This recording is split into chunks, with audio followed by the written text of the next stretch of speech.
La parole. Je voudrais que tu dises à Dieu, parle-moi ce matin. Élevons nos voix. Prions au nom de Jésus-Christ. Dis-lui de te parler.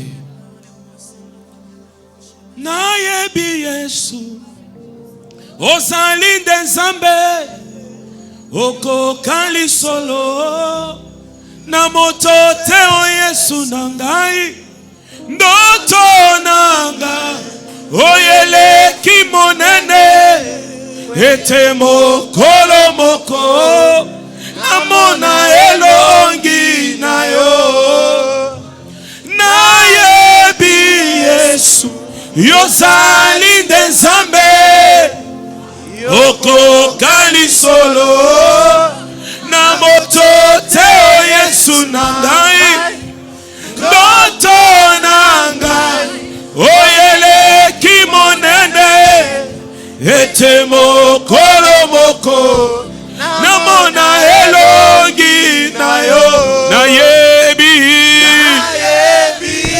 yo kolo Yesu kali solo Yesu atonanga oyo kolo moko namona elongi nayo elongi nayo elongi nayo namona elongi nayo namona elongi nayo elongi nayo Yesu elongi nayo Nzambe elongi nayo namona elongi nayo Yahweh elongi nayo Yesu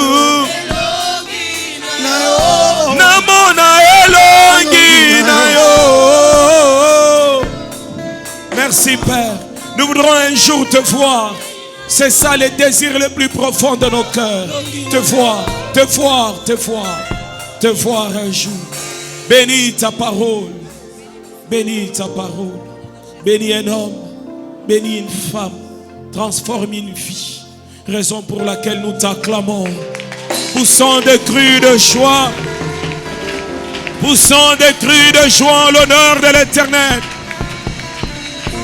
Dieu soit béni. Amen. Nous nous asseoir. Est-ce que quelqu'un peut encore une fois de plus acclamer le Seigneur? Tu peux bien faire, mon frère, en acclamant le Seigneur. Tu peux bien faire. Que Dieu soit béni. Avec les mesures barrières, on est imposé à distancer les chaises. Et s'il vous plaît, frère, ne mettez pas les gens sous les soleils. Au cas où il n'y a pas de place, ajoutez même des chaises ici devant pour mettre les gens, que les gens ne soient pas sous les soleils. Amen. Alléluia. Il y a quelqu'un dans la joie qui acclame le Seigneur.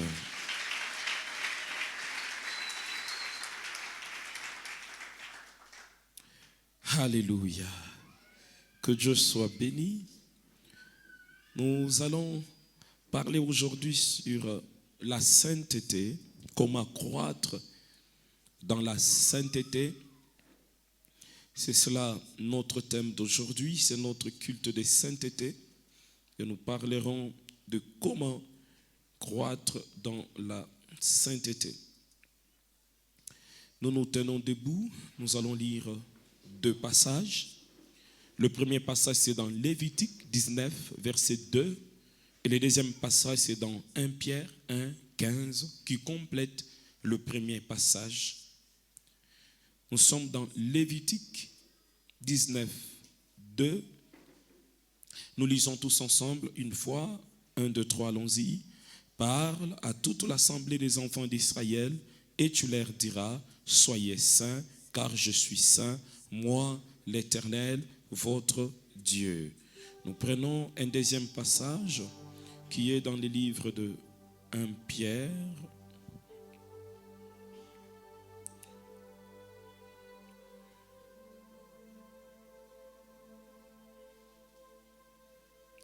« 1,15 » 1 Pierre 1,15, nous lisons ensemble. 1, 2, 3, allons-y. Mais puisque c'est lui qui vous a appelé est saint, vous aussi soyez saints dans toute votre conduite, selon qu'il est écrit, 16, vous serez saints, car je suis saint. Dis à Dieu de te parler. Prions au nom de Jésus. Parle-nous, Seigneur. Parle-nous, Seigneur. Parle-nous, Père. Nous attendons de toi.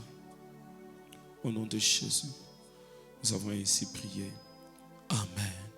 Pouvons nous asseoir en acclamant très fort le Seigneur? Acclame le Seigneur. Je parlais du Seigneur. Du Seigneur. Acclame-le très fort. Dieu soit béni. Saluons ceux qui nous suivent en direct. Nous avons évolué dans notre qualité de direct et nous avons évolué. Nous rendons gloire au Seigneur. Amen, amen. Et nous croyons que le Seigneur nous donne encore le matériel et l'argent qu'il faut pour aller encore plus loin, faire encore de bonnes choses. Nos cultes, comme tous les cultes du séminaire, sont sur notre chaîne YouTube, Église La Compassion Louchi, L''Chi TV. La Compassion Louchi TV. Vous avez sur YouTube nos cultes de la semaine. Croître en sainteté. Selon les passages que nous avons lus, le Seigneur nous appelle à la sainteté. La Bible dit, celui qui vous a appelé est saint, soyez aussi saints.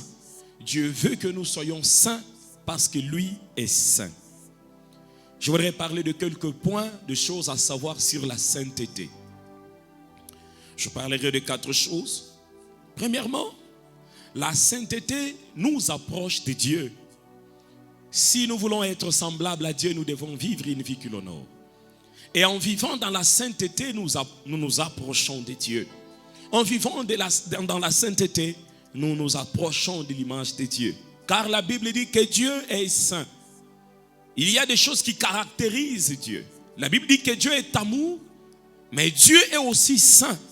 Ainsi, il faut que ceux qui s'approchent de Dieu puissent aussi se sanctifier. Ainsi, la Bible ajoute encore, sans cette sanctification, personne ne peut voir Dieu. Donc, Dieu veut que nous puissions nous sanctifier, que nous puissions vivre dans la sainteté. Dieu attend cela de nous. Et celui qui se sanctifie s'approche de Dieu. Regardez, frères, sœurs, celui qui vit dans la sainteté, même son au nom de Jésus est puissant.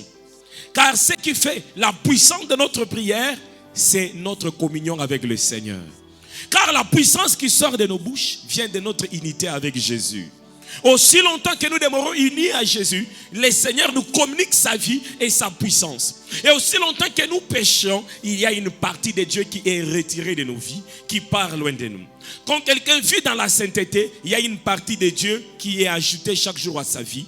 Et quand quelqu'un vit dans le péché, il y a une partie de Dieu qui est retranchée chaque jour de sa vie. Donc la sainteté nous ajoute Dieu et le péché nous retranche Dieu. Ainsi même au nom de Jésus, de celui qui vit dans la sainteté est puissant. Frères, sœurs, notre autorité spirituelle ne vient pas de nos heures de prière d'abord. Il y a des gens qui prient beaucoup, mais qui n'ont pas l'autorité spirituelle que tu as. Notre autorité spirituelle descend d'abord de notre communion avec l'autorité suprême. Aussi longtemps que nous demeurons en communion avec l'autorité suprême nous communiquera son autorité que nous exercerons dans le monde, que nous exercerons spirituellement. Et je prie, frères, sœurs, que tu demeures en communion avec le Seigneur. Tout ce qu'on peut faire, le chant qu'on peut chanter, les cris qu'on peut pousser, sans la sanctification, c'est nul au devant de Dieu. C'est nul au devant de Dieu. Deuxième chose à savoir, la sainteté est le chemin du ciel. Pour aller au ciel, il faut passer par un chemin. Et ce chemin, c'est la sainteté. Est-ce que tu veux voir Dieu? Vis dans la sainteté. Est-ce que tu veux que quand le Seigneur viendra, tu puisses aussi monter? Vis dans la sainteté. Regardez. Celui qui n'est pas dans la sainteté, donc il est dans le péché. Et celui qui est dans le péché, donc il frustre le Saint-Esprit. Et celui qui frustre le Saint-Esprit, il ne peut pas être envolé. Il ne s'envolera pas au jour du retour de Jésus. Pourquoi? Ces corps ici, ils pèsent lourd. Et le poids de ces corps ne peut pas monter dans les airs. Pour que ces corps puissent monter dans les airs, c'est ce qui se passe. Le Saint-Esprit de Dieu en toi va transformer ces corps en ce qu'on appelle les corps glorieux. C'est les corps que Jésus-Christ a eu après sa résurrection. Ainsi, les gens qui mettent une photo de Jésus, de Jérusalem, ils sont dans l'erreur. Et c'est une fausse doctrine. Vous voyez, quand Jésus-Christ est ressuscité, même ses disciples ne pouvaient plus les reconnaître. Quand Jésus-Christ est ressuscité, ces femmes Marie et autres qui étaient venues le jour-là à la tombe ont cru que c'était un jardinier. Quand Jésus-Christ est ressuscité, frères et sœurs, sur ce chemin avec les 2 disciples, il a fallu qu'ils prient pour qu'ils puissent sentir que c'est la voix du Maître. Quand Jésus-Christ est ressuscité, frères, son visage a été glorifié. Il n'avait plus le corps physique, il avait un corps glorifié. Il fallait qu'il puisse bénir les pains et les poissons pour que Pierre puisse savoir que c'est le Maître. Ainsi, quand on prend un visage de Jésus de Jérusalem, on met devant, on dit c'est notre Jésus, c'est ça l'idolâtrie et la fausse doctrine. Alléluia. Alléluia. C'est-à-dire aujourd'hui, Dieu peut apparaître dans ta vie. Tu sais ça? Et Dieu ne viendra pas avec le visage du film. Ceux qui reçoivent l'apparition de Jésus, ils ne reçoivent pas le Jésus du film. Oh. Tu peux rêver un homme tout noir mais qui est Jésus-Christ. Jésus glorifié n'est pas blanc.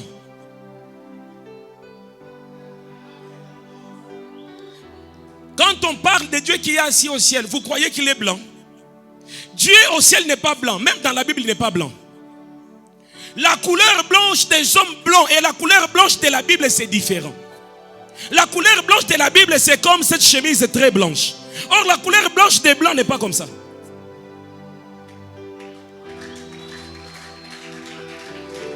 Et la couleur blanche de la Bible, c'est l'éclat du soleil. C'est les rayons solaires. Parce que Dieu lui-même, il est le soleil. Et cet éclat-là, c'est au-delà même de cet habit qu'on porte. Car Jésus-Christ, à la transfiguration, il a eu cet éclat-là. Il avait un habit blanc, mais qui est devenu blanc. Jésus avait un habit blanc, mais qui est devenu blanc. Comment cet habit est devenu blanc? Parce que la gloire de l'éclat céleste était descendue sur Jésus-Christ. Jésus n'est pas blanc en vision. Jésus n'est pas un Allemand, ni un Asiatique en vision. Jésus-Christ est le Créateur en vision. Oh, ainsi je prie que Dieu te donne sa révélation au nom de Jésus-Christ. Ainsi la Bible dit que plusieurs ont rencontré des anges sans les savoir. Plusieurs ont rencontré Dieu sans les savoir. Vous savez pourquoi la Bible dit la plupart des fois que l'ange est apparu chez certaines personnes, il dit l'homme qui m'a paru. Il ne dit pas l'ange. La plupart des fois, il dit l'homme qui m'est apparu. Pourquoi? Dieu s'est révélé semblablement aux hommes auprès des hommes. Dieu ne venait pas avec des ailes auprès des hommes. Il venait comme un homme tout à fait différent. Ainsi, comme Manoah et sa femme vinrent, il dit mais que cet homme-là puisse revenir encore. C'est un homme. Mais quand il est venu, comment ils l'ont reconnu? Quand il prend l'offrande, il ne mange pas. Quand il prend l'offrande, il met le bâton, ça prend feu et la fumée monte. Ils disent mais ça c'est l'Éternel Dieu. Ça c'est l'Éternel. Comment il ne mange pas? C'est un homme mais qui ne mange pas. Ça c'est l'Éternel. Je prie. Dieu t'accorde sa révélation au nom de Jésus-Christ. Que Dieu t'accorde sa révélation. Que ta relation avec Christ ne soit pas une relation d'un Dieu blanc et d'un sujet noir. Que ce soit une relation de celui qui habite dans ta vie et que tu connais personnellement. Que ta relation avec Jésus-Christ ne soit pas la relation de quelqu'un qui est au ciel et l'autre qui est sur la terre. Que ta relation avec Jésus-Christ soit la relation de ton ami intime. Ainsi la sainteté est le chemin qui nous amène au ciel. Frères, sœurs, il y a des gens qui mangent avec Dieu tous les jours. Il y a des gens qui dorment avec Dieu tous les jours. Pourquoi? Leur vie, leur cœur. Le Seigneur prend plaisir à nos cœurs. Le Seigneur prend plaisir à nos vies. Quand nos vies honorent le Seigneur, il habitera avec toi. Il dormira avec toi. Il sera avec toi. Comment tu le sauras? Une tranquillité du cœur te sera donnée. Une paix au-delà des inquiétudes te sera accordée. Même quand ton on t'annoncera les nouvelles les plus compliquées du monde, tu sentiras un consolateur auprès de toi qui te dira, sois en paix, je suis avec toi. Quel que soit ce qui peut se faire ou ce qui peut arriver, tu auras la présence de Dieu. Comment nous prions avec un Dieu qui a voyagé? Comment nous prions avec un Dieu à l'étranger? Jésus-Christ n'est pas à l'étranger. Jésus n'a pas voyagé. Il dit, je viendrai et j'habiterai. Il habite au milieu de nous. Il n'habite pas seulement au milieu de nous. Il habite dans nos cœurs. Apocalypse 3, 20, il dit, je suis à la porte, je frappe. Si quelqu'un m'ouvre, j'entrerai. Je souperai avec lui. Et quand le Seigneur entre, il ne ressort pas. Il entre pour rester jusqu'à dans l'éternité. Et je prie que tu saches, que tu comprennes, que tu discernes que ton Dieu est avec toi, que tu vis avec lui. Il est le chemin qui amène à l'éternité. Alors comme ton Dieu est dans ta vie, ne vis pas comme si le Dieu était en voyage. Si tu sais que Dieu est là, tu les craindras. Plusieurs personnes ne craignent pas Dieu parce qu'ils croient qu'il est parti en voyage. Il viendra nous prendre. Si tu comprends que Dieu ne t'a jamais quitté, frère, sœur, tu les craindras. Il ne t'a jamais quitté. Quand il dit je ne t'abandonnerai point, je ne te délaisserai point, qu'est-ce que cela veut dire? Que ce soit la pluie, que ce soit le soleil, rien ne peut te séparer de moi. Je me suis attaché à toi, à t'amener jusqu'à dans l'éternité et non à te laisser sur le chemin. Il y a une soeur qui me pose la question qui dit, papa, la Bible dit que Dieu dit, il ne t'abandonnera pas, il ne te délaissera pas. Mais maintenant quand quelqu'un pêche, il part en enfer. Dieu l'a abandonné, non? Donc Dieu ne tient pas à ses paroles. Frère, Dieu tient à ses paroles. Quand quelqu'un pêche, Dieu ne l'abandonne pas. C'est lui qui a abandonné Dieu. Et quand il se répand, il trouvera Dieu au même endroit, il le pardonnera. C'est ça qui fait quand quelqu'un se répand, Dieu le pardonne. Pourquoi? Parce que Dieu n'abandonne personne. C'est les hommes qui abandonnent Dieu. C'est-à-dire quand tu pêches, c'est toi qui t'es éloigné. Dieu ne s'est pas éloigné. Tu connais là où il habite pour qu'il puisse s'éloigner? Il a 40 km. Il a 20, il est omniprésent. Quand on dit omniprésent, il est partout au même moment, en tout temps, il est là. C'est-à-dire que si tu l'abandonnes ici, il sera toujours là. Si tu te répands là-bas, il sera aussi là. Il continuera la marche avec toi. Il est partout. Dieu n'abandonne pas ses enfants. Et ceux qui iront en enfer, ce ne sont pas ceux que Dieu a abandonnés, ceux qui ont lâché Dieu. Raison pour laquelle aussi longtemps que tu es en vie, tu peux retourner et il t'accueillera. Il ne t'abandonnera pas, il t'accueillera. Personne ne s'est humilié et Dieu l'a rejeté. Lis toute la Bible, tous ceux qui sont humiliés au devant de Dieu, Dieu les a accueillis.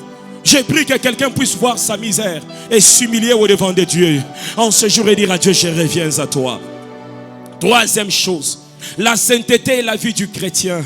C'est-à-dire on ne peut pas se dire chrétien n'est pas vivre dans la sainteté, c'est normal. Un chrétien il vit la sainteté. Jean 3,16. Dieu a tant aimé le monde qu'il a donné son fils unique, afin que quiconque croit en lui ne périsse point, mais qu'il ait la vie. La vie chrétienne est différente de la vie de ma mère, est différente de la vie de mon père, est différente de la vie que j'ai reçue quand ma mère et mon père se sont réunis. La vie chrétienne est différente. Raison pour laquelle on parle de la nouvelle naissance. Pourquoi? Quand on est de nouveau, la vie d'Adam est détruite et la vie du ciel est communiquée. C'est ce qui arrive à la nouvelle naissance. Ainsi, un chrétien ne vit pas la vie d'Adam, un chrétien vit la vie du ciel. Oh, vous m'avez compris? Afin que ceux qui croient en lui ne périssent point, mais qu'ils aillent. Mais si tu vis déjà et quand tu reçois la vie éternelle, elle va se déposer où? Si tu es déjà en vie, maintenant tu reçois la vie, elle va se déposer où? Parce que tu as déjà la vie. C'est-à-dire quand on reçoit Jésus, on meurt dans nos péchés. Et la vie d'Adam, elle meurt aussi avec nous. Et la vie de Dieu, elle vient habiter en nous. Ainsi, tous sont péchés. Ils sont privés de la gloire de Dieu. Mais nous ne sommes plus tous sans péché. Nous sommes ceux qui ont par grâce retrouvé la vie de Dieu et qui sont éloignés de condamnation. Ainsi, il est écrit qu'il n'y a plus de condamnation pour ceux qui sont en Christ. Pourquoi? Ils ont quitté Adam. Ils ne seront plus condamnés. C'est ceux qui sont chez papa Adam qui seront condamnés. Mais ceux qui partent chez papa Jésus, ils sont justifiés gratuitement par le sang qui a coulé sur la croix. Ainsi, frères, sœurs, la sainteté n'est pas d'abord le fait de refuser l'impudicité. J'ai dit d'abord. La sainteté commence en recevant Jésus. Plusieurs personnes qui ne font pas l'impudicité iront en enfer. Je ne dis pas que les chrétiens qui font l'impudicité iront au ciel. J'ai dit plusieurs personnes qui ne font pas l'impudicité iront en enfer. Pourquoi? Parce qu'ils n'ont pas fait l'impudicité, mais ils n'ont pas accepté Jésus. Écoutez, la justification ne vient pas en refusant l'impudicité. D'abord, la justification vient en acceptant Jésus-Christ. Refuser l'impudicité n'est que la conséquence de la vie de Jésus qui est à nous. Ce n'est pas ça la vie de Jésus-Christ. Ça n'est que la conséquence de la vie de Jésus. Quand on reçoit la vie de Jésus, on l'honore, on l'aime. Et si on l'aime loin du mal. Ce n'est pas qu'en refusant le péché, j'ai la vie de Jésus. Non, c'est en acceptant Jésus, en commençant une vie nouvelle avec le Seigneur. Raison pour laquelle tous ceux qui ont été baptisés pendant qu'ils étaient enfants iront en enfer. S'ils n'ont pas reçu Jésus-Christ dans leur vie, ils iront en enfer. Il n'y a pas de chrétiens ici. Il y avait des chrétiens, ils allaient dire Amen. Frères, sœurs, quand on te baptise, quand tu es enfant, où est-ce que tu as rencontré Jésus-Christ? Quelle causerie vous avez faite ensemble? Et comment est-ce que vous avez commencé votre chemin? Frères, sœurs, quand le baptême, la foi ne vient pas avant le baptême est faux. Car ce qui fait d'un baptême un baptême, c'est la foi qui vient avant ce baptême. C'est la foi. C'est-à-dire, ce qui sauve, ce n'est pas le baptême, c'est la foi en Jésus-Christ. Et cette foi est accompagnée d'un acte physique qui est le baptême, qui confirme l'acte spirituel, qui est le baptême dans l'esprit de Jésus-Christ. En réalité, le baptême d'eau prouve le baptême de l'esprit. Nous sommes baptisés dans l'esprit de Jésus-Christ. Nous avons reçu une vie nouvelle et nous confirmons cela par un baptême d'eau. Je peux parler sur ça? Quelqu'un acclame le Seigneur. Quand tu lis toute la Bible, frère, sœur, tu ne trouveras nulle part où on a baptisé un enfant. Nulle part où on a baptisé un enfant. Mais quand tu lis la Bible, tu trouveras que ceux qui croiront et qui seront baptisés seront... On commence par ceux qui feront quoi? Qui croiront. Mais il est écrit, comment croiront-ils s'ils n'ont pas entendu parler? Et comment entendront-ils parler s'ils n'ont pas l'intelligence pour comprendre? Car entendre et écouter, c'est des choses différentes. Même un enfant peut écouter un son, mais entendre, c'est lorsque l'intelligence intervient dans ce qu'on écoute dans nos oreilles. Là, il y a l'entendement. L'entendement, c'est intérieur, l'écoute, c'est l'extérieur. L'écoute, c'est ce qui frappe à l'oreille, mais l'entendement, c'est ce qui se passe à l'intérieur. Le discernement des sons. Il peut se jouer un son, mais pour comprendre que ça, c'est le clavier, que ça, c'est la cymbale, c'est l'entendement qui différencie les sons. Mais l'écoute reçoit tous les sons. C'est-à-dire, si un enfant n'a pas entendu la parole, n'a pas reçu l'évangile et qu'il est baptisé, cet enfant-là n'a pas reçu Jésus-Christ. Il faut que celui qui est baptisé entende la parole. Donc il a la capacité de discerner, de prendre une direction. Vous savez pourquoi Dieu jugera les gens? Parce qu'ils savent que le mal c'est ça, le bien c'est ça, et ils ont pris l'engagement de faire le mal. Mais un enfant ne connaît pas le bien c'est ça, le mal c'est ça, comment Dieu les jugera? Alléluia! Je voudrais répondre à une question. Papa, et maintenant les enfants qui meurent enfants, où iront-ils? Au ciel ou en enfer? Dieu est le maître de tous les esprits. Quand un enfant meurt, il rentre vers lui. La Bible dit ceci: ceux qui périront sans la loi seront jugés comme des gens qui ont péri sans la loi. Si l'enfant n'a pas connu la loi, il sera jugé comme quelqu'un qui n'a pas connu la loi. Dieu n'est pas injuste. Dieu n'est pas injuste. Et les esprits lui appartiennent, ils reviendront en lui. Écoutez, ceux qui viennent au monde, ce ne sont pas des corps seulement, mais dans les corps qui viennent au monde, il y a un esprit. Et cet esprit-là ne vient pas des papas ni des mamans, mais vient de l'Éternel lui-même. Les enfants que nous recevons dans le monde, ce sont des visiteurs venant du ciel, qui ont porté le corps des mamans et des papas. En réalité, dans l'homme, c'est quoi? L'esprit là n'est pas venu du papa ou de la maman. L'esprit là est venu de Dieu, qui est entré dans un corps qui a été fabriqué dans une femme au travers d'un homme et de cette femme. Cet esprit-là, s'il meurt enfant, il retournera chez qui? Chez son Créateur.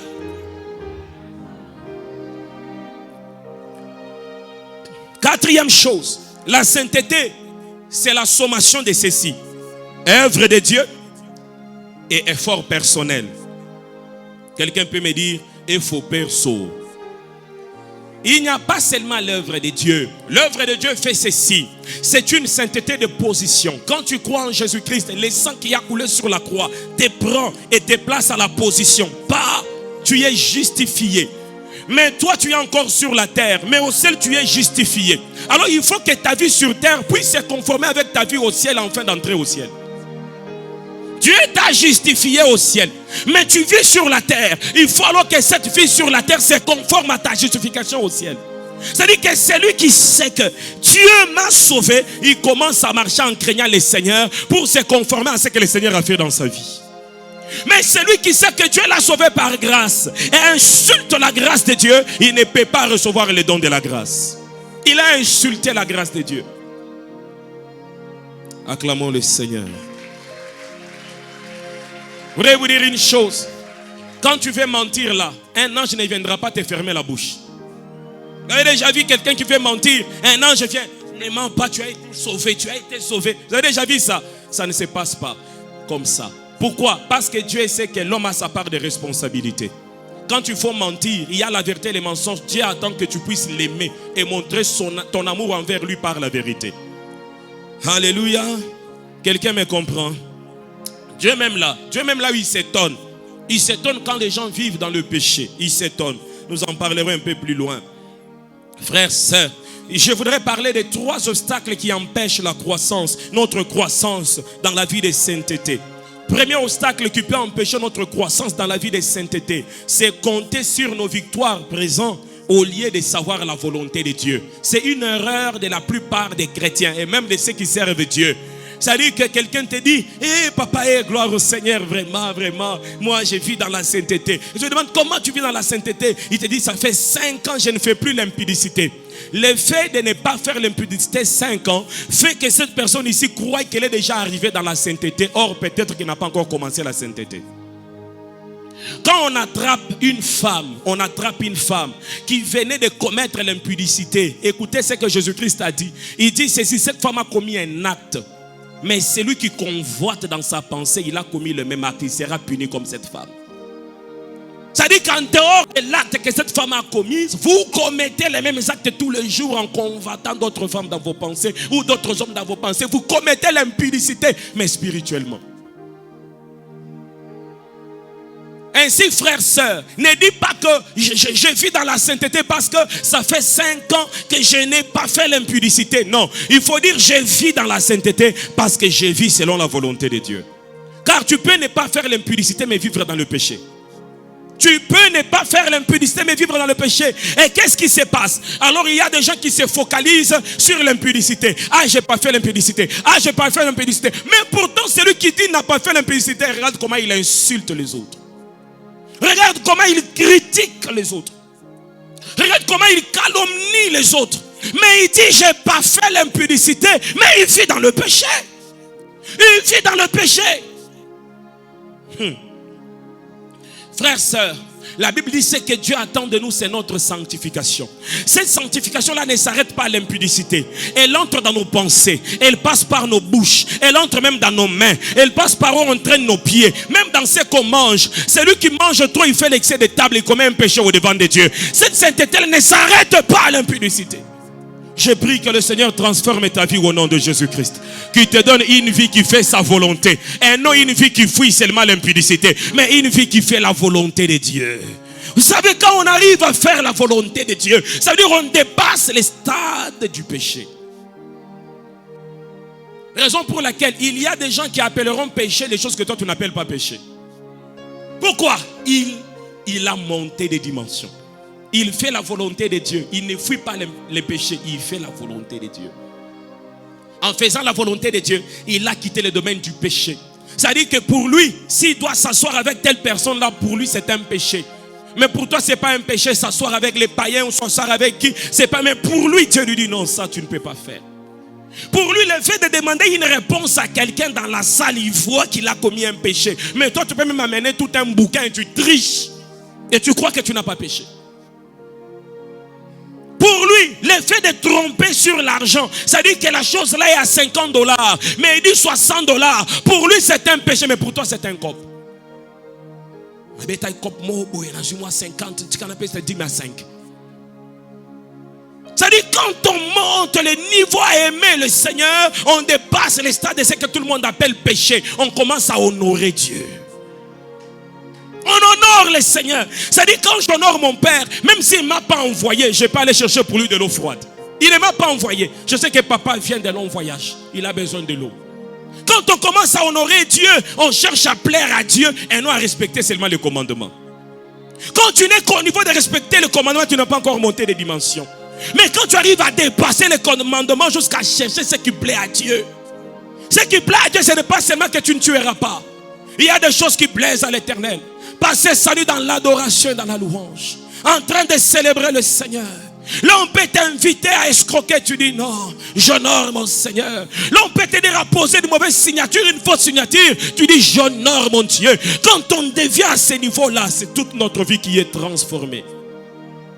Que Dieu transforme toute ta vie au nom de Jésus-Christ. Ne t'attarde pas sur tes victoires présentes. Demande-toi qu'est-ce que Dieu attend de moi. Qu'est-ce que Dieu veut que je fasse. Vous savez, frères, sœurs, il y a des gens pour eux le péché, c'est qu'il n'a pas fait ce que Dieu lui a demandé de faire. Il n'a pas fait ce que Dieu lui a demandé de faire.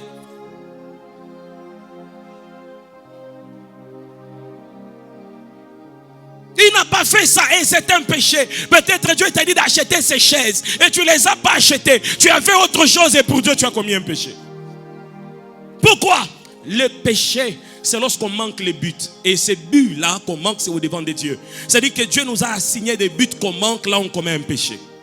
La signification du péché, c'est ça, manquer les buts. Deuxième chose. Vous savez comment est-ce qu'on pêche?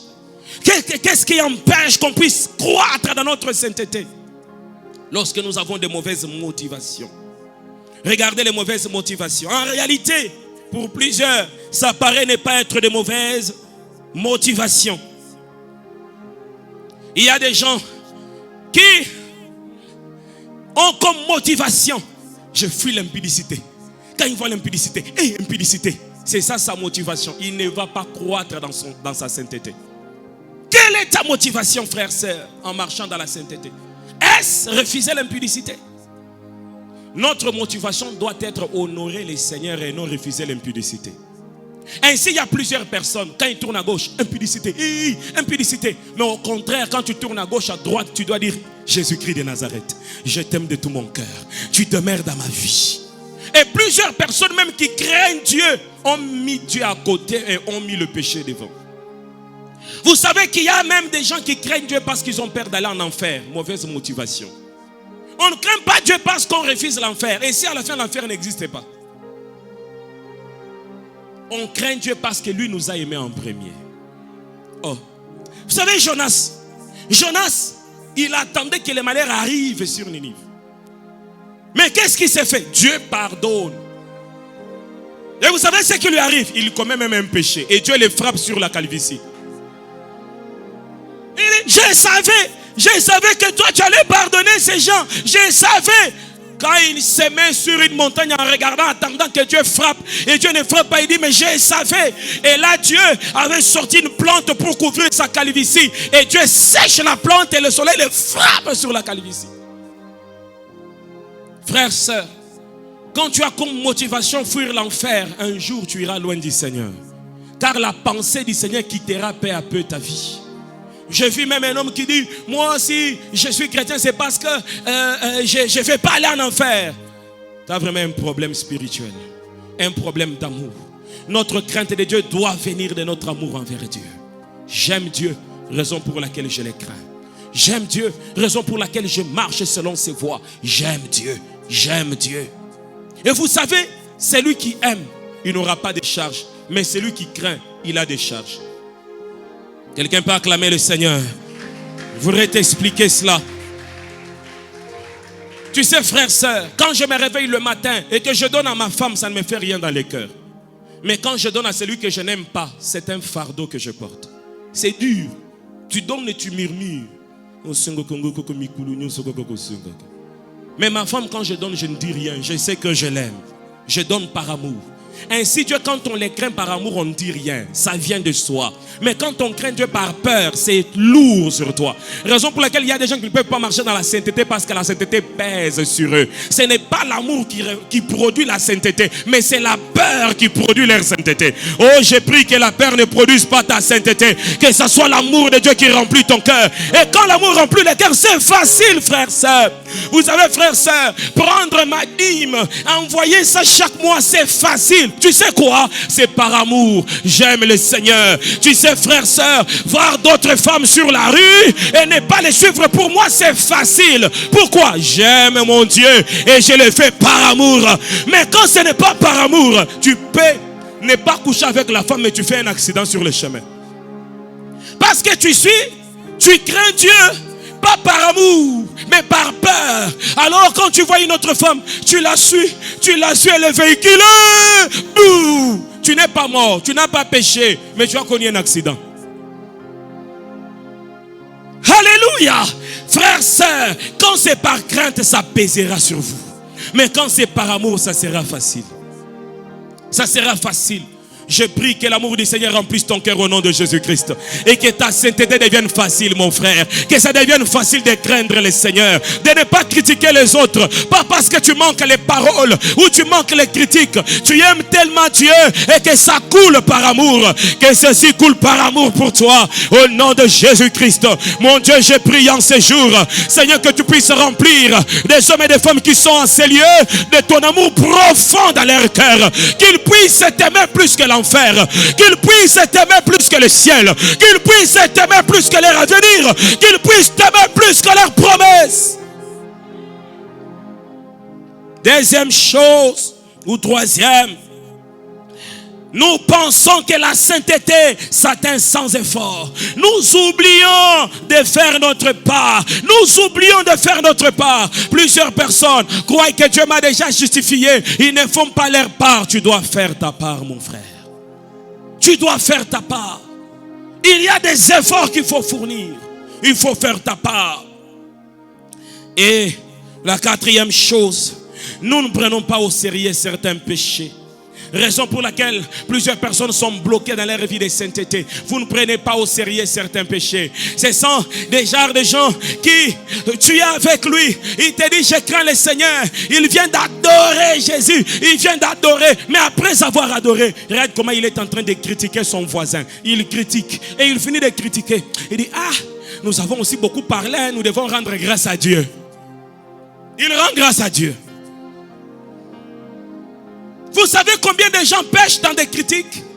Vous voyez, minimiser certains péchés. La Bible dit ceci, que l'excès de table est un péché, la gloutonnerie. Il y a des gens qui mangent et qui font l'excès de table et qui voient ça normal. Combien de chrétiens trichent à l'école? Combien de chrétiens trichent à l'université? Combien de chrétiens qui sont au milieu de nous, si vous avez un diplôme, c'est parce que vous avez donné de l'argent. Si vous n'avez pas corrompu, vous ne pouvez pas avoir ces diplômes-là.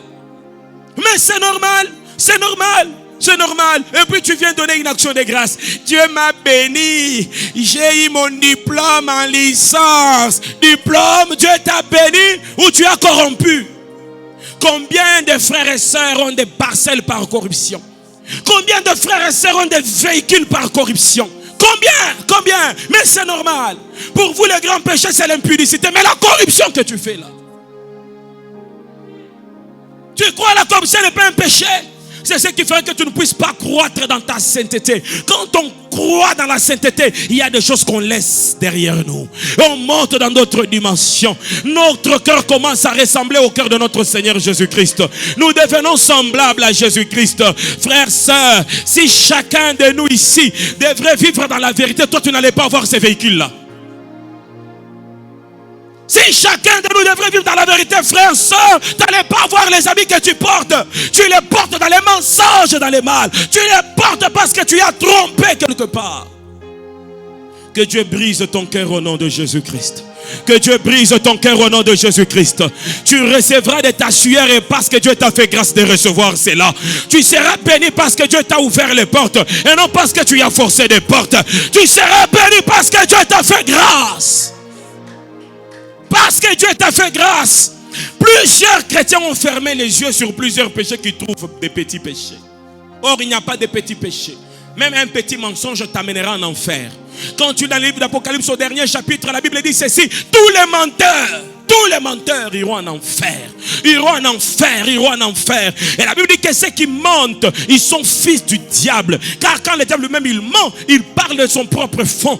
Je prie que la vérité de Dieu reste dans ton cœur. Et cela au nom de Jésus-Christ. Aujourd'hui même employer un chrétien, ça devient difficile. Car ceux qui se disent chrétiens sont les derniers des hypocrites, les derniers des voleurs, les derniers. Est-ce que nous sommes encore la lumière du monde? Est-ce que nous sommes encore ceux qui reflètent Jésus-Christ? Est-ce que nous sommes ceux qui amènent le royaume des cieux sur la terre? Chrétien, chrétien, toi tu es crétin, pas chrétien. Tu n'es pas chrétien, mon frère. Chrétien veut dire semblable à Christ. Et dis-moi en quoi tu es semblable à Jésus. Dis-moi en habillement. Regarde comme tu es habillé comme une prostituée. Dis-moi. En langage, tu es injurieux, tu critiques les autres. Dis-moi en quoi tu es semblable à Jésus-Christ. Dis-moi. Dis-moi en quoi. Et vous ne voulez pas ça. Vous voulez qu'on vous dise Dieu vous bénisse. Vous voulez qu'on vous dise vous irez loin. Et vous voyez frères, sœurs, quand on prêche comme ça, l'église, même les offrandes entre moi. Si j'avais seulement commencé, tu pars en Europe, tout le monde allait se mettre debout là-bas. Mais quand on te dit que tu es un voleur, tu es assis. Toi, on ne doit pas t'appeler frère, voleur. Voleur. Tricheur. Si seulement ton péché pouvait être collé sur ton front, je ne sais pas combien de francs allaient être libres ici. On allait voir voleur, tricheur, voleur, tricheur. Vous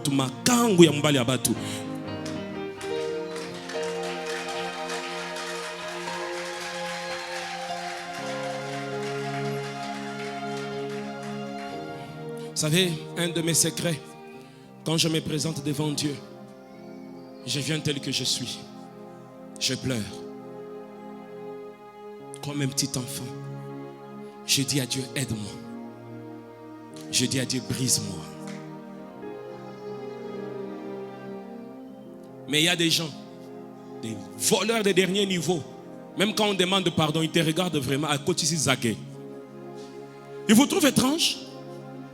Il y a des gens, quand certains pleurent, disent, Seigneur, pardonne-moi. Ils sont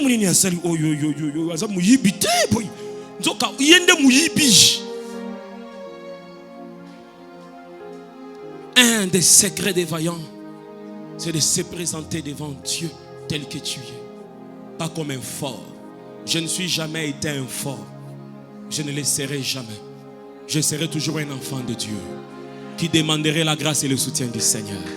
Frères, sœurs, je n'ai jamais vu dans ma vie que j'étais arrivé dans un niveau de sainteté élevé. Je ne suis jamais arrivé. Tous les jours de ma vie, je sais que seul Dieu peut me faire grâce. Seul Dieu peut m'aider. Frères, sœurs, au lieu d'être hypocrite, vous devez vous présenter au devant de Dieu tel que vous êtes. Il vous aidera. La Bible dit qu'il résiste aux orgueilleux. Plusieurs personnes ne peuvent pas recevoir l'aide de Dieu simplement parce que ces personnes sont orgueilleuses au devant de Dieu. Ils se présentent comme des parfaits pendant qu'ils sont remplis du mal. Ils se présentent comme des gens bien pendant qu'ils pourrissent de l'intérieur. C'est ça le problème de plusieurs chrétiens. Ils veulent l'apparence qu'on voie. Notre frère, il parle en langue. Frère, mais si tu vis mal, ce n'est pas que tu as voulu vivre. Peut-être c'est le diable qui t'amène dans cette impudicité. Pourquoi ne pas t'humilier? Peut-être frère, tu es dans le mensonge. Ce n'est pas ce que tu veux. Même l'apôtre Paul il dit ce que je veux, je le sais. Mais cela n'habite pas dans ma chair. Ça n'habite pas dans ma chair. Il dit mais grâce soit rendue à l'Éternel. Pourquoi seul Jésus-Christ pouvait les relever? Seul Jésus pouvait lui donner la capacité. Pourquoi ne pas être sincère? Pourquoi ne pas être sincère, frère? Pourquoi ne pas être sincère? Je voudrais parler de 3 principes. Comme on a parlé au premier culte, de la croissance spirituelle. Si Dieu nous fait grâce, nous allons continuer le dimanche prochain.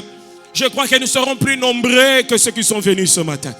Je disais que je croyais que nous serons plus nombreux. Car quand on parle de la sainteté, on parle de tes intérêts célestes. Et là, on parle de tes intérêts, c'est là où tu dois être. Et tu ne dois pas venir seul. Amène aussi des personnes qui peuvent être comme des témoins. La première des choses, c'est reconnaître la nécessité de la sainteté. Tu as besoin de la sainteté. Tu reconnais, Seigneur, j'ai besoin, j'en ai besoin. C'est que même je venais de dire, ça veut dire que tu te vois dans ton humiliation. Tu dis à Dieu, sans toi, je ne peux absolument rien faire. Lui-même, c'est lui-même Jésus qui dit, il dit, sans moi, vous là, vous ne pouvez absolument rien faire. Ainsi, frères, sœurs, si Jésus-Christ lui-même a dit que sans lui, nous sommes nuls, pourquoi nous devons nous présenter devant lui comme des superman? Comment ça? Comment ça? Est-ce que tu désires que Dieu t'aide? Est-ce que tu as besoin de la sainteté de Dieu dans ta vie? Vous savez, comme je le disais, devant Dieu, nous sommes saints. Nous avons été sanctifiés par l'œuvre de la croix. Hébreux 10:10. C'est en vertu de cette volonté que nous sommes sanctifiés par l'offrande du corps de Jésus-Christ, une fois pour toutes. Mais écoutez, frères, sœurs, 2 chapitres juste après, il y a une contradiction. Et cette contradiction, il dit ceci: recherchez la paix avec tous et la sanctification sans laquelle nul ne verra Dieu. Examinons les deux versets. Premièrement, c'est à cause de l'offrande de Jésus-Christ, Hébreux 10:10. Deuxièmement, Hébreux 12:14. Recherchons la sanctification sans laquelle nul ne verra Dieu. Comment nous sommes sanctifiés par une offrande et nous devons chercher la sanctification dont nous avons déjà reçu?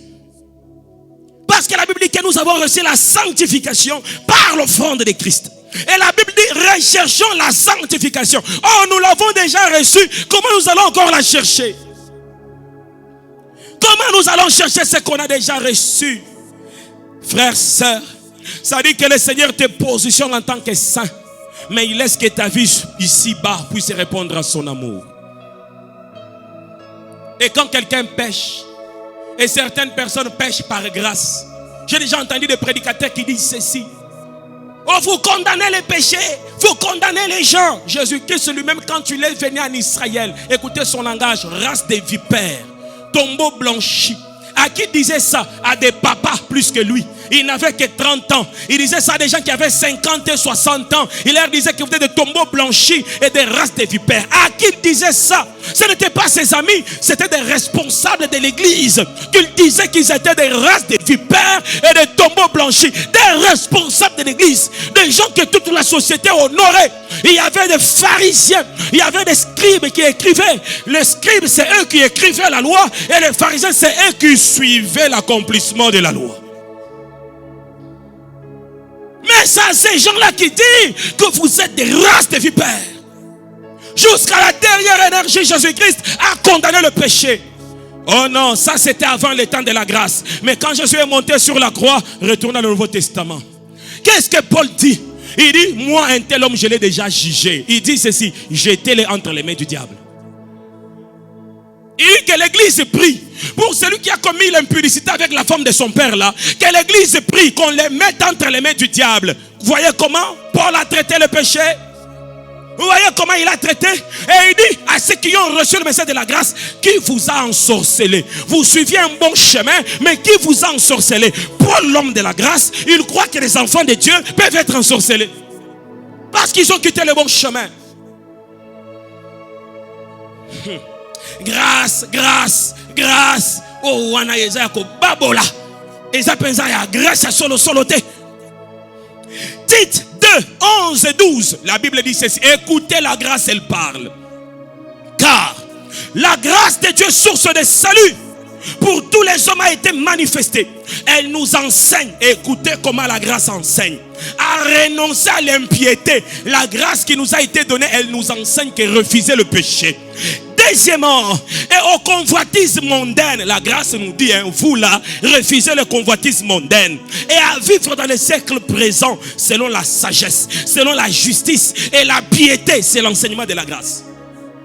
La grâce nous enseigne pas à vivre dans le péché. Elle nous enseigne pas ça. Tu as besoin de la sainteté. Tu dois désirer que Dieu t'amène à vivre dans la sainteté. Tu dois marcher en craignant le Seigneur. Et la grâce de Dieu t'enseigne à faire ça. Je voudrais finir mon message. Et on va prier. Je voudrais parler d'un autre point qui t'aidera à grandir dans la sainteté. Prendre Dieu comme ton modèle. Frère, sœur, ton modèle parfait, c'est Jésus-Christ de Nazareth. Et l'apôtre Paul dit ceci: soyez mes imitateurs. Il ne se limite pas par là. Il dit, comme moi j'imite Jésus-Christ. C'est-à-dire qu'aussi longtemps que Paul imitera Jésus-Christ, nous continuons à suivre Jésus-Christ au travers de Paul. Mais quand Paul n'imite plus Jésus-Christ, nous le fuirons. Nous fuirons Paul. Nous fuirons Paul. La Bible dit, je ne sais pas tous ceux qui me disent Seigneur, Seigneur, qui entreront dans le royaume des cieux. Et ce jour-là, certains viendront et diront à Jésus, nous avons fait des miracles en ton nom. Il leur répondra, je ne vous ai jamais connu. Comment tu les as donné les dons?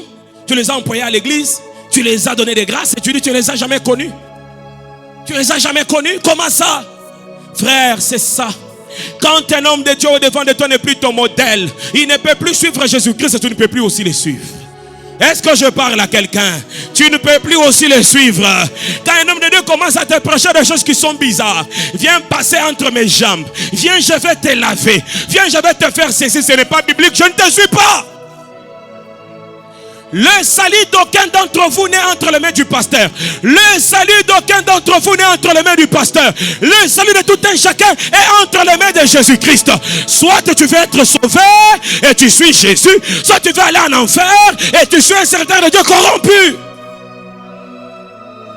Combien de gens, combien de frères et de sœurs sont auprès de certaines personnes et qui sont dans les mensonges, qui prêchent des faussetés, des faussetés. Et qui est même, il y a même de ceux-là qui disent, frères, sœurs, que Dieu nous délivre, que Dieu nous délivre. Hein? Aujourd'hui, on voit des hommes de Dieu aller participer aux répétitions des musiciens païens, aller participer. Comment Dieu t'a tiré du monde et toi tu retournes dans le monde? Est-ce que tu étais sorti? Est-ce que tu étais vraiment sorti? Il y a des gens qui ne sont jamais sortis de l'Égypte. Si vous les voyez en Égypte, ils y étaient toujours. Quand on sort, on devient différent. On devient différent. Quand on part en Égypte, c'est pour impacter, proclamer l'éclat du ciel. Ce n'est pas pour être influencé encore par le monde. Oh, tel pasteur, lui d'ailleurs, on l'avait attrapé. Même ses vidéos étaient sorties sur le net. Si ça m'arrive aussi, ça fait rien. Frère, ça fait beaucoup de choses. Tu es un aventurier. Tu es un touriste. Oh, d'ailleurs, lui là, il prophétise toujours. Malgré tout ce qu'on connaît de lui, c'est lui qui te jugera. C'est lui qui te jugera. C'est Dieu qui te jugera. C'est Dieu qui te jugera. Ce n'est pas lui qui te jugera. Et Dieu te jugera pas selon les critères de celui-là, mais selon ses propres critères qu'il a placés dans sa parole. C'est Dieu qui te jugera. Frères, sœurs, j'aime ce qu'il dit. Il monte sur Carmel et il dit ceci: si l'Éternel est Dieu, allez vers l'Éternel. Et si Baal est Dieu, allez vers Baal. Tu dois choisir le chemin que tu suis. Tu dois choisir le chemin. Frères, sœurs, la Bible dit ceci, Genèse 1, 26, 28. Dieu dit, faisons l'homme à notre image. Pas à l'image du pasteur, à notre image. Pas à l'image du prophète, à notre image. Pas à l'image de l'apôtre, à notre image. Tu n'es pas mon image, tu es l'image de Jésus-Christ. Tu n'es pas mon reflet, tu es le reflet de Jésus-Christ de Nazareth. Tu es le reflet de Jésus. Tu es le reflet de Jésus. Vous m'avez vu à Jérusalem monter sur la croix pour vous? Vous avez vu un pasteur sur la croix? Jésus est monté sur la croix. Et c'est lui qui nous jugera. Il n'y a aucun autre homme de Dieu qui peut être là notre modèle parfait, parce qu'il fait des mauvais et qu'on doit suivre. La parole de Dieu reste la même. Que les gens puissent la torturer, que les gens puissent l'interpréter de leur manière, elle reste la même. Oh, j'ai fini. Troisième chose, on continuera le dimanche prochain. Ne sous-estimez pas le combat. Frères, sœurs, pour croître dans la sainteté, tu ne dois pas sous-estimer le combat. Et aujourd'hui, le combat est plus grand que hier. Aujourd'hui, même sur Facebook, il y a des combats. Même sur Instagram, il y a des combats. Même dans les départements, il y a des combats. Il y a des combats. Le diable utilise aujourd'hui des sœurs en Christ, des prostituées, des réseaux sociaux. Il utilise tout aujourd'hui pour combattre les gens afin de ne pas vivre dans la sainteté. Ne sous-estime pas les combats. Il y a des gens qui tombent et qui ne peuvent pas croire dans leur sainteté. parce qu'ils ont sous-estimé les combats. Tu rencontres un homme qui vient avec des belles lunettes, une belle veste, qui arrête son véhicule et qui t'appelle. Et quand toi tu regardes, tu dis ça c'est un ange ça. Les démons portent des lunettes, les démons portent des cravates, les démons bien aimés portent des vestes. Les démons portent aussi ça. Frère, il faut savoir que Dieu peut utiliser même tes frères dans la famille afin que tu tombes dans le péché. Dieu peut utiliser même ceux avec qui tu dors sur un même lit afin de tomber dans le péché. Tu dois être prudent et ne sous-estime pas les combats. Ce n'est pas parce que nous vivons dans le même département que je dois suivre ce que tu fais. Si c'est que toi tu fais mauvais, je ne te suivrai pas mon frère. Je ne te suivrai pas. Ne sous-estimez pas les combats. Les diables, il prend des petites choses et il influence, il crée des grandes choses. Il prend des petites choses. Oh, maintenant, on va commencer à venir à la répétition seulement en collant. Et les sœurs viennent en collant. Et c'est à la mode. C'est à la mode. Vous savez les influences de cela. Hein? Vous savez les influences. Vous savez les influences. Il y a des frères qui ne dorment pas toute la nuit. Ils pensent à toi, hein, ma soeur. Tu es devenu le démon de la chorale, hein? Certains démons, frères, sœurs, ont une chair comme ça, ont des bras comme ça. Hein? Certains démons sont comme ça. Frères, sœurs, et raison pour laquelle il est écrit, ne soyez pas une occasion de chute pour les autres. Hein? Ne sois pas une occasion de chute pour les autres. Des petites influences peuvent amener beaucoup de chutes. De petites influences. Et puis cet homme avec la dip, il arrête son véhicule, il t'appelle, ma sœur, viens. Et quand tu entends ma sœur, dis, hey, c'est que c'est un chrétien. Donne-moi ton numéro. Tu donnes. Et puis tu te demandes aussi, donne-moi aussi le tien, frère. Frère d'impudicité. Et tu prends son numéro et tu reçois un texto à 0R. Je pense à toi. Moi aussi. Toi aussi, hein? Toi aussi. Toi aussi. Et quand il ajoutera, je t'ensorcelle, il faut aussi ajouter moi aussi. Et il y a des gens à 0R et tu reçois un appel vidéo à 0R. Il y a Mbal Nayote, il y a Mosi Nayote, il y a Noko Nayote, il y a Koko Nayote, il y a Noki. 0R. Aujourd'hui, l'impudicité a quitté les hôtels. Il est entré sur WhatsApp. Il est entré sur Facebook. Il est entré dans les téléphones. Tout le monde veut avoir un bon téléphone. Est-ce que vous savez que beaucoup de gens qui tombent aujourd'hui tombent dans les téléphones? Vous savez ça? Vous savez que beaucoup de gens qui tombent aujourd'hui tombent sur Facebook? Vous savez que beaucoup de gens qui tombent aujourd'hui tombent sur Instagram? Vous savez ça? Le combat est intense, frères, sœurs. Ne minimise pas ces petits Facebook là. Il peut te créer des problèmes. Ne minimise pas ce WhatsApp là. Il peut te créer des problèmes. Ainsi tout ce que tu feras, fais-le d'un cœur pur et sincère au devant de Dieu. Quel que soit tout ce que tu feras, frères, sœurs, honore le Seigneur. Est-ce que vous savez qu'il y a des frères mariés mais sur Facebook? Vous savez qu'il y a des sœurs mariées sur Facebook? Est-ce que vous savez qu'il y a des gens qui font des relations intimes sur Facebook, sur WhatsApp? Il y a de ceux-là qui disent, moi depuis que je suis né, on ne m'a jamais touché. Mais toi, on t'a touché plusieurs fois sur Facebook. Aujourd'hui, les démons possèdent les gens. Le combat est devenu grave. Les démons possèdent les gens, pas seulement parce que tu es allé faire ça, mais parce que tu t'es connecté. Et tu as fait ça. Il y a des démons. Que Dieu te délivre au nom de Jésus-Christ. Mon frère, en entendant cette prédication, toi, tu devrais vraiment ouvrir ton téléphone. Appuie long sur Facebook. Et puis tu appuies sur la croix dessus. Tiens, je te supprime. Toi, en entendant ce message, tu devrais vraiment ouvrir ton téléphone. Tu entres sur Instagram. Tu appuies long. Et puis il y a une croix là-bas. Tu cliques encore. Tiens, je te supprime. Ce qui est plus important, c'est ton futur au ciel et non tes relations sur la terre. C'est ce qui est plus important, ton futur au ciel. J'aimerais qu'on puisse prier ensemble. Comme je le disais, il y a des choses, ce n'est pas parce que tu les veux, mais il y a des choses qui te dépassent en force. Tu ne le veux pas, mais tu te trouves en train de faire ces choses. Mon frère, comme je l'ai dit, je ne suis pas le plus fort. Moi aussi, j'ai besoin de prière. Si tu es là, tu peux venir mon frère, on va prier ensemble mon bien-aimé. Il y a des choses, ce n'est pas parce que tu les veux. Mais tu sens en toi qu'il y a une force qui dépasse ta force. Approche mon frère, on va prier. Undelanga, Undelanga. Nous allons nous agenouiller là mon bien-aimé, nous allons prier. La Bible dit, humiliez-vous sous la puissante main de l'Éternel et lui, il vous élèvera au temps convenable. Humilions-nous sous la puissante main de l'Éternel. Et nous allons dire à Dieu, Seigneur, toi, tu peux me relever. Comme je disais, c'est un combat, c'est un combat, c'est un combat. La sainteté aujourd'hui est un combat. Ce n'est plus parce que tu veux, parce que tu ne veux pas. Le diable viendra à gauche, il viendra à droite. Il influencera des gens tout autour de toi. Mais que Dieu puisse combattre pour nous. Nelanga, Bundelanga, Bitumba Molimo Eyebana, Naluka Kayo Shama. Est-ce que tu peux élever ta voix? Dis à Dieu, aide-moi, aide-moi.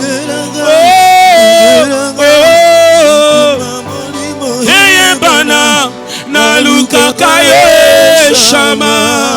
Yahweh, Bundelanga, Yahweh, Yahweh. Naluka Kayo Shama. Yahweh, Bundelanga.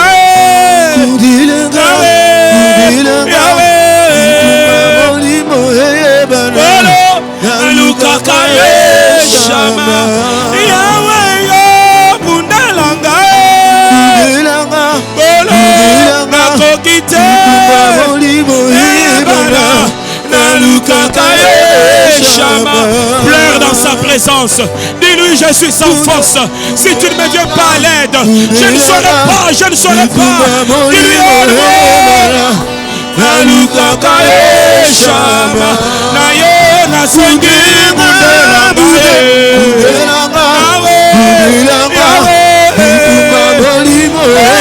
Naluka Kayo Shama.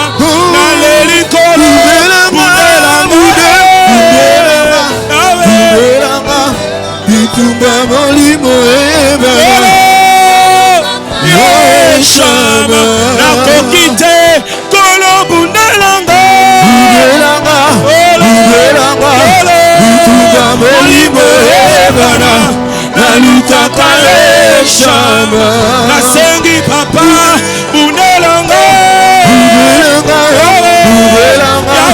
Bitumba molimo ebana Naluka Kayo Shama. Bundelanga. Bundelanga Bitumba molimo ebana Naluka Kayo Shama. Naluka Kayo Shama. Naluka Kayo Shama. Naluka Kayo Shama. Naluka Kayo Shama. Naluka Kayo Shama. Naluka Kayo Shama. Naluka Kayo Shama. Naluka Kayo Shama. Naluka Kayo Shama. Naluka Kayo Shama. Naluka Kayo Shama. Naluka Kayo Shama. Naluka Kayo Naluka. Naluka Kayo Shama. Naluka Kayo Naluka. Naluka Kayo Shama. Naluka Kayo Shama. Bundelanga, Bundelanga, Bitumba molimo ebana Naluka Kayo Shama. Bundelanga, Bundelanga, Bitumba molimo ebana Naluka Kayo Shama. Bundelanga, Bundelanga, bitumba molimo eyebana nalukaka eshama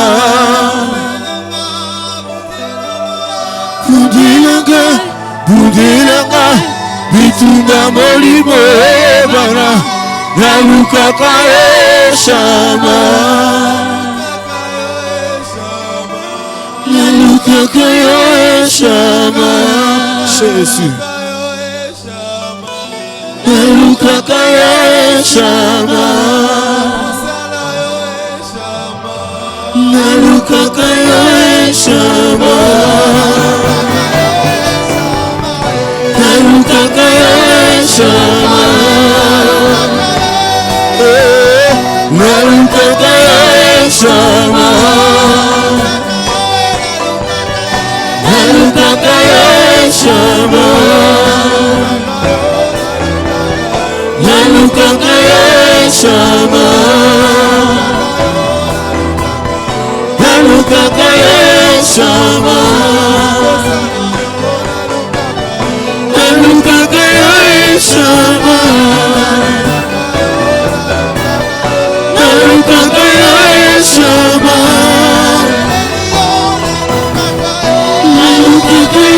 eshama nalukaka eshama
nalukaka eshama nalukaka eshama